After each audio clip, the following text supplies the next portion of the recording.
అన్నీ డబ్బులు తీసుకుంటాం.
ఇప్పుడు ప్రైవేటుకు ధీటుగా మనం పిల్లలకు ఒక మంచి విద్య ఇవ్వగలుగుతామన్న ఉద్దేశంతో ముగ్గురం కలిసి 10,000 రూపాయలు ఖర్చు చేసి ఒక కంప్యూటర్ తీసుకొచ్చినాం.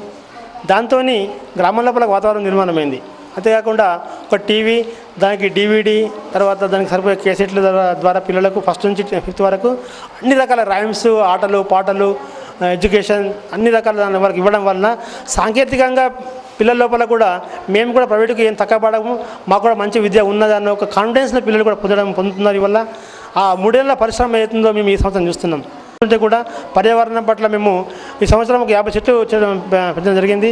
తర్వాత గ్రౌండ్ను నీట్ చేయడము, సాయంత్రం పూట ఖచ్చితంగా రోజు 2 క్లాసులకు ఆటలు నడిపించడము, యోగా క్లాసులు నడిపించడము, ఈ విధంగా పిల్లల యొక్క ప్రతి సర్వాంగ వికాసం పట్ల మేము అందరం కూడా ప్రయత్నం చేస్తున్నాం. ఆ ప్రయత్నం యొక్క రిజల్ట్ కూడా మేము ఈ సంవత్సరం చూస్తున్నాం. అంటే ఒక 3 ఏళ్ళు కష్టపడితే వీడియో క్యాసెట్లు వేస్తూ పిల్లలకు మేము నాణ్యమైన విద్యను అందిస్తుంటున్నాము. మరి మా యొక్క బోధన విధానాన్ని చూసి, మా స్టాఫ్ యొక్క కృషిని చూసి ప్రైవేటు మా స్కూల్లో చదివే పిల్లలు కూడా ఈ ఇయర్ మా దగ్గరకు వచ్చారు.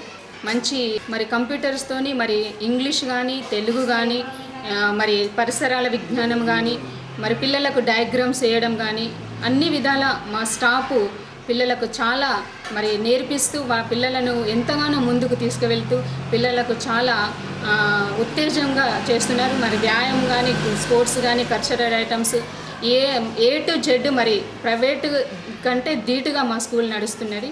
ఈ విధంగా అందరూ కృషి చేయాలని నేను కోరుచున్నాను.